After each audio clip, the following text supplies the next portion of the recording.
Kita katakan secara dalil dari Al-Quran dan hadis yang mengatakan tauhid ada 3, memang nggak ada.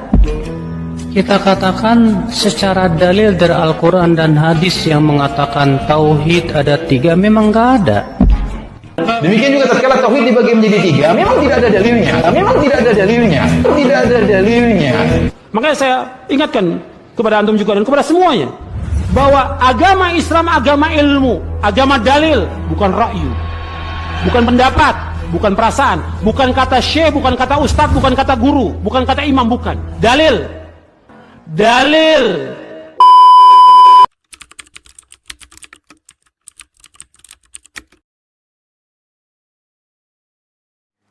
Jadi kita ulangi, bagaimana Wahabi melihat ketiga ini? Wahabi membagi tauhid itu menjadi 3. Ada tauhidul rububiyah, ada tauhidul uluhiyah, ada tauhidul asma wa sifat. Parahnya lagi, saudara, dengan pembagian ini akhirnya kalangan Wahabi mengakui kalau ada orang musyrik yang mengakui adanya Allah yang menciptakan alam semesta, walaupun mereka tidak menyembah Allah, itu disebut ahli tauhid rububiyah. وَلَئِن سَأَلْتَهُم مَّنْ خَلَقَ السَّمَاوَاتِ وَالْأَرْضَ لَيَقُولُنَّ اللَّهُ قُلِ الْحَمْدُ لِلَّهِ بَلْ أَكْثَرُهُمْ لَا يَعْلَمُونَ. Ahli tauhid rububiyah, tapi tidak ahli tauhid uluhiyah. Ini yang ditolak oleh Ahlus Sunnah. Saya tidak menentang rububiyah, uluhiyah, asma dan sifat. Yang saya tentang kalau rububiyah, uluhiyah, asma dan sifat dipilah. Ini nggak boleh. Sama seperti rukun iman. Rukun iman ada berapa? 6. Ada iman kepada Allah, iman kepada Rasul, iman kepada malaikat, iman kepada yaitu Al-Quran, kitab-kitab suci dan seterusnya. Saudara, rukun iman walaupun disebut ada 6, tapi nggak boleh kita beriman kepada sebagian, tapi kita ingkari sebagian lainnya. Ada orang mengatakan saya beriman kepada Allah dan kepada Nabi Muhammad, tapi saya tidak beriman kepada Al-Quran. Boleh nggak disebut mukmin? Mungkin mukmin 2/6. Karena dia terima 2, yang 4 dia tolak. Apa bisa disebut begitu? Nggak bisa, saudara. Kalau dia tidak menerima rukun iman secara utuh, nggak bisa dia disebut mukmin.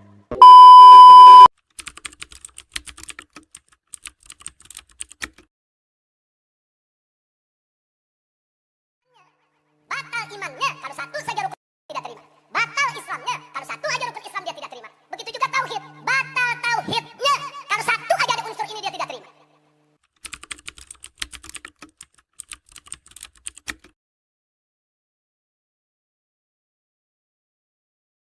Ibnu Taimiyah, ilmu Ibnu Taimiyah lebih besar daripada akalnya. Hafalannya banyak tapi akalnya gak mampu. Gak bisa mengatur ilmunya. Nah orang itu ya punya komputer, punya laptop, itu kalau gak bisa ngatur hang akhirnya.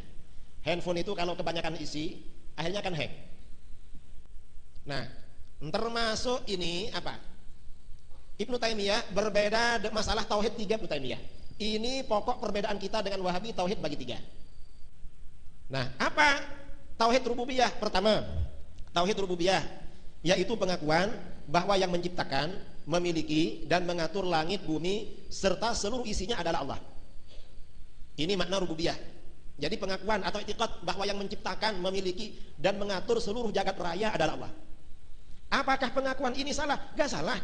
Memang yang menciptakan, memiliki dan mengatur semuanya Allah. Lalu apa salahnya penolakan para ulama kita?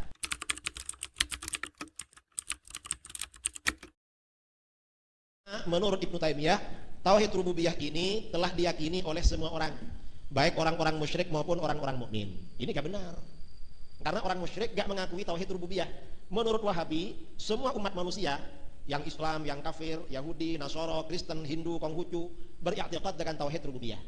Padahal kalau kita tanya orang Hindu, orang Buddha, tauhid rububiyah gak tahu. وَلَئِن سَأَلْتَهُم مَّنْ خَلَقَ السَّمَاوَاتِ وَالْأَرْضَ لَيَقُولُنَّ اللَّهُ قُلِ الْحَمْدُ لِلَّهِ بَلْ أَكْثَرُهُمْ لَا يَعْلَمُونَ.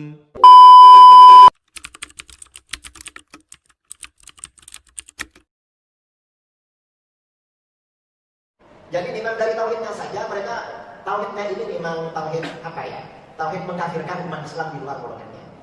Jadi semua perbedaan Wahabi, mayoritas sebagian besar perbedaan Wahabi dengan mayoritas umat Islam itu rumusannya kembali kepada pembagian tauhid dibagi 3, yaitu rububiyah, uluhiyah, asma wa sifat. Ini yang masalah takfir. Kemudian oleh kelompok teroris ya, kelompok ISIS atau Ikhwan yang afiliasinya kepada Wahabi, tauhid 3 ditambah tauhid yang 4 yaitu rububiyah, uluhiyah, asma wa sifat. Yang keempat adalah tauhid hakimiyah, untuk memvonis tauhid kepada pemerintahan atau rezim yang dianggap tidak menjalankan syariat oleh mereka. Ini tauhid mereka. Jadi bahwa Wahabi ini memang vonis dari kita ini adalah khawarij, ini sudah maklum.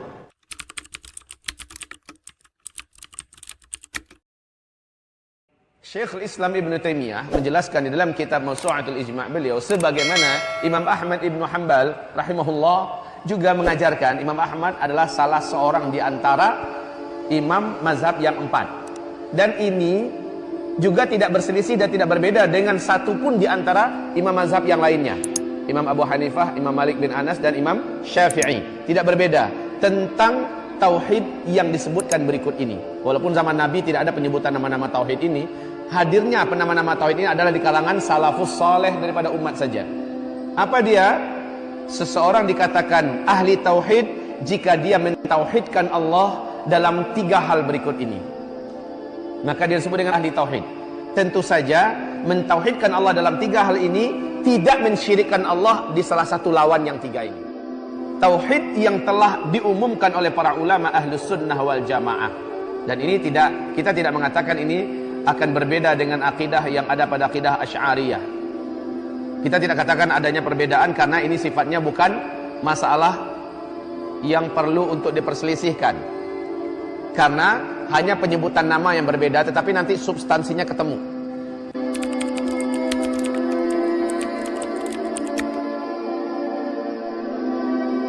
Ini dari orang yang jahil pangkat 3 paling sedikit. Baik, pembagian tauhid menjadi 3 itu berdasarkan istiqra dan tatabbu, penelitian dan melacak seluruh nas dan ucapan para ulama dari masa ke masa tidak keluar dari hal itu. Ilmu nahwu itu berarti bid'ah menurut orang ini. Tidak ada ilmu nahwu di masa Nabi. Ilmu mustalah hadits juga tidak ada di masa Nabi. Ilmu ushul fikih juga tidak ada di masa Nabi. Kenapa ada buku-bukunya? Ya, itu semuanya ada dasarnya. Ilmu nahwu itu dari mana? Itu bahasa Arab, Al-Quran, hadits Nabi, itu yang dijadikan sebagai pedoman sehingga lahirlah kaidah-kaidah nahwu tersebut. Sekarang sebenarnya yang perlu ditanyakan, kenapa ada orang-orang yang sesak nafasnya kalau dengar pembagian tauhid menjadi 3? Itu yang perlu ditanyakan sebenarnya. Karena itu merinci bagaimana tauhidnya para nabi dan para rasul. Merinci bagaimana jalan beragama yang benar. Maka dengan rincian tauhid itu tersingkap bidah-bidah mereka, kesyirikan-kesyirikan yang mereka lakukan, atau sebagian dari kemungkaran-kemungkaran yang mereka jatuh di dalamnya.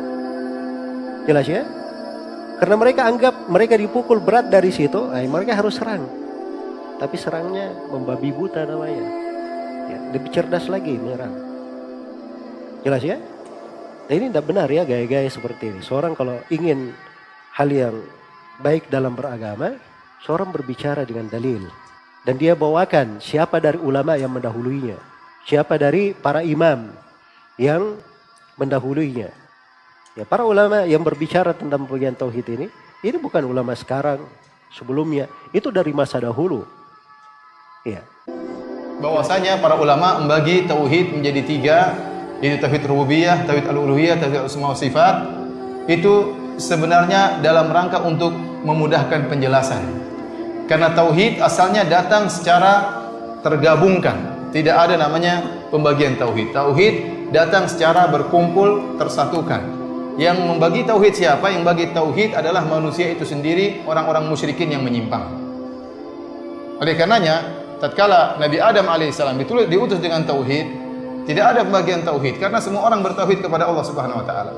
Berjalan 10 kurun, setelah 10 kurun baru mulai timbul kesyirikan. Timbul orang-orang yang mereka percaya adanya Tuhan, adanya Allah Subhanahu wa taala, Allah sebagai pencipta, Allah sebagai pemberi rezeki, namun mereka beribadah kepada selain Allah, menjadikan selain Allah sebagai perantara antara mereka dengan Allah, sehingga mereka terjerumus dalam kesyirikan dalam tauhid al-uluhiyah. Dari sini timbullah syariat membagi tauhid dalam rangka untuk menjelaskan mana poin yang keliru, mana poin yang keliru. Jadi maksud saya, bagian tauhid itu datang secara otomatis karena terjadi kerusakan yang terjadi, karena timbulnya kerusakan dalam sebagian poin daripada tauhid. Sebenarnya kalau tidak ada penyimpangan, tidak perlu pembagian tauhid. Karena tauhid datang bukan untuk dibagi-bagi, tapi dia datang dalam satu kesatuan. Kapan terjadi pembagian tauhid? Tatkala timbul penyimpangan dalam sebagian kondisi dari tauhid. Oleh karenanya datanglah syariat untuk menjelaskan mana yang salah dan mana yang benar dari kondisi orang-orang yang menyimpang tersebut. Oleh karena Allah Subhanahu wa taala berfirman, "Wa ma yu'minu aktsaruhum billahi illa wa hum musyrikun."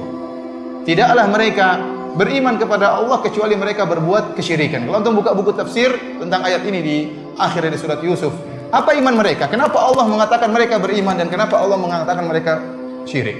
Allah menggabungkan antara iman dengan syirik. Kata Allah, tidaklah mereka beriman kecuali mereka melakukan apa? Kesyirikan. Tidaklah mereka bertauhid kecuali mereka syirik. Berarti ada tauhid yang benar, ada tauhid yang keliru. Timbullah pembagian. Kenapa? Karena ada yang salah dalam praktek tauhid. Harusnya tauhid satu kesatuan, nggak boleh ada yang syirik dalam satu poin tauhid pun. Yang melakukan penyimpangan, yang melakukan pembagian siapa? Manusia yang melakukan kesyirikan.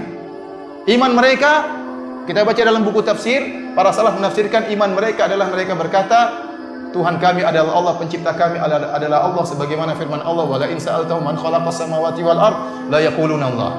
Kalau engkau bertanya kepada mereka, siapakah pencipta langit dan bumi? Mereka akan menjawab, pencipta kami adalah Allah, memberi rezeki adalah Allah Subhanahu wa taala. Kesyirikan mereka menyembah kepada berhala. Dari sini ternyata Allah tetapkan iman bagi mereka, Allah tetapkan tauhid bagi mereka, dan Allah tetapkan syirik. Nah, tauhid mereka ini yang mana? Ternyata dijelaskan oleh para ulama. Tauhid mereka adalah dari sisi rububiyah. Adapun syirik mereka dari sisi tauhid uluhiyah. Jadi pembagian tersebut datang secara otomatis dalam rangka untuk mengobati, memperbaiki penyimpangan yang dilakukan oleh masyarakat. Asalnya tauhid tidak perlu dibagi-bagi. Datangnya pembagian tersebut karena apa? Karena manusia yang telah membagi. Seharusnya manusia mengamalkan tauhid secara utuh, ternyata mereka mengamalkan tauhid secara separuh-separuh. Paham? Memang harus dibagi tauhid. Kenapa? Dalam rangka untuk menyembuhkan penyakit yang ada. Dari sini para ulama beristihad, kemudian bagi tauhid menjadi beberapa bagian. Ada yang bagi tauhid menjadi dua. Dia mengatakan tauhid rububiyah, tauhid uluhiyah. Tatkala dia berbicara tentang masalah kesyirikan dalam tauhid uluhiyah, maka dia membagi tauhid menjadi dua. Tauhid uluhiyah, tauhid rububiyah, seperti Al-Makrizi dalam kitabnya Tajrid Tauhid Al-Mufid. Demikian juga seperti As-San'ani dalam kitabnya Tathhirul I'tiqad an Adranil Ilhad. Dia juga membagi ada rububiyah, ada uluhiyah. Kenapa? Dia sedang berbicara tentang penyimpangan dalam tauhid apa? Al-uluhiyah. Sebenarnya lama kemudian bagi lagi tauhid menjadi tiga. Kenapa? Ada penyimpangan dalam asma wa sifat, maka perlu dibagi lagi supaya untuk memperbaiki kesalahan-kesalahan yang ada. Orang-orang Asy'ariyah juga membagi tauhid menjadi tiga. Bahwasanya Allah wahidun fi dzatihi, wahidun fi sifatihi, kemudian apa lagi? Wahidun fi af'alihi. Mereka bagi tauhid menjadi tiga. Jadi sekarang masalahnya bukan berarti kalau ada yang bagi tauhid berarti mereka bersalah. Masalah pembagian itu masalah usaha untuk memahami. Kita katakan para ulama tatkala membagi tauhid menjadi tiga, maksudnya apa? Ente mau bagi dua terserah. Ada ulama yang bagi dua, seperti ada yang mengatakan tauhid al-ilmi wal khabar, dan ada tauhid at-talabi. Tauhid al-ma'rifah wal ilmi, tauhid al-ma'rifah wal ilmi maksudnya tauhid rububiyah dan asma wa sifat. Kemudian tauhid at-talabi maksudnya tauhid al-uluhiyah. Dibagi menjadi dua. Maka maksud saya, tatkala ada pembagian, kita lihat apa hakikatnya. Ente jadi bagi tiga, maksudnya apa? Tauhid umum, tauhid khusus, super khusus, maksudnya apa? Ternyata maksudnya ngawur. Sama, tauhid ini bagi tiga. Al-Sunnah juga ada yang bagi dua. Kita bilang maksudnya apa? Oh benar maksudnya. Bagi tiga, oh benar. Ada yang bagi empat, tambah lagi tauhid al-hakimiyah. Kita bilang maksudnya apa? Maksudnya mengkafirkan pemerintah. Maksudnya mudah mengkafirkan kaum muslimin. Nah, kalau gitu maksudnya keliru. Jangan dibagi-bagi lagi jadi empat.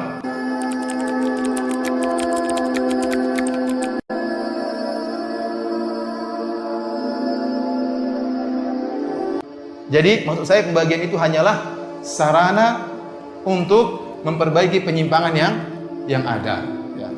Maka jangan dengar kalau orang mengatakan apa itu pembagian tauhid menjadi tiga adalah bid'ah. Kita bilang bagian semua juga membagi. Ya. Dan ini bukan memang Rasulullah SAW tidak pernah mengatakan bahwasanya tauhid terbagi menjadi tiga. Sama seperti Rasulullah SAW juga tidak pernah mengatakan hukum fikih terbagi menjadi lima.